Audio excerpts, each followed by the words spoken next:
आता आपली जमीन हलकी आहे, हा एक बेनिफिट आहे आपल्याला, बरोबर नाही? बरोबर. आणि सर्वात महत्त्वाचं तुम्ही त्याच्यामध्ये SBT पण वापरलं. साधारण काय ट्रीटमेंट केली आपल्याकडे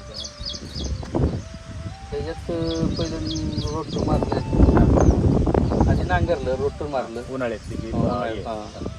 आणि खतं घातले. बरं, पूर्ण SBTचा बेस पूर्ण प्लॉट किती आहे सर्व आणि व्हरायटी कोणती असते? अथर्व.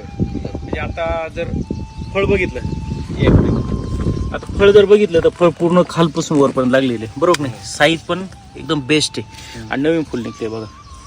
नवीन फुल म्हणजे पूर्ण पावसाळा असून आता ह्या इकडे जर बघितलं तर झाडाची उंची वगैरे जर बघितलं साधारण 2.5-3 फुटाची झाडाची उंची, बरोबर नाही?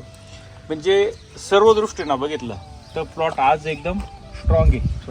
तर 2 वर्ष तुम्ही SBT वर प्रवास करताय, तर काय अनुभव वाटतो? SBT एक नंबरच आहे तसं, फक्त प्रामाणिकपणे वापरलं पाहिजे. बरोबर, म्हणजे 100% वापर केला तर 100% यश आहे. यश पण आहे.